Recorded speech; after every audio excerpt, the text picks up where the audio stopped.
کیا کہ بیرسٹر گوہر نے آپ لوگ کو منع کیا ہے کہ آپ علیمہ خانم صاحبہ کے سامنے کے لیے کوئی بات نہیں کریں گے میڈیا پہ یا کسی بھی جگہ پر، تو اس کا مطلب ہے کہ آپ کے رابطے بہت زیادہ ہیں، جو کہ کوئی ڈھکی چھپی بات بھی نہیں ہے۔ تو آپ کو کیا لگتا ہے کہ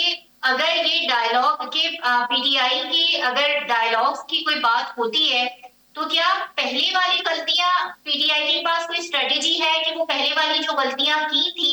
لاسٹ ایئر جو ڈائلاگس ہو رہے تھے اور وہ پھر اچانک آ کے ختم ہو گئے تھے کیونکہ بیان بازی بہت زیادہ ہو رہی تھی دونوں جانب سے، کیا پی ٹی آئی ان غلطیوں کو دہرانے سے گریز کرے گی یا ابھی بھی وہ جو ان کا وے آف پالیٹکس ہے جارحانہ پن اس کو اپنائے رکھے گی؟ کیونکہ اس سے تو پھر کوئی نہ خان صاحب کو اسپیس ملے گی نہ پی ٹی آئی کو اسپیس ملے گی۔ میرا خیال ہے یہ غلطیاں پی ٹی آئی کی قیادت کو ایٹریبیوٹ نہیں ہو سکتی ہے، کیونکہ پی ٹی آئی میں فیصلے خان صاحب کرتا ہے۔ ڈائلاگ پہ کیا کرنا ہے کیا نہیں کرنا ہے، کتنا آگے بڑھنا ہے کیسے آگے بڑھنا ہے، یہ ساری مائنیوٹ جو ہیں تفصیلات بھی خان پہ کرتا ہے، تو لہٰذا کوئی ڈسکریڈٹ پی ٹی آئی کی قیادت کو نہیں دیا جا سکتا ہے۔ البتہ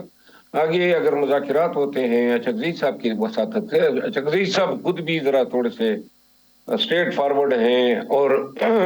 اس کی بصیرت سیاسی بصیرت سے انکار نہیں کیا جا سکتا، لیکن وہ اپنے انداز میں معاملات آگے بڑھائیں گے جو مجھے اس کا سٹائل پسند ہے، اور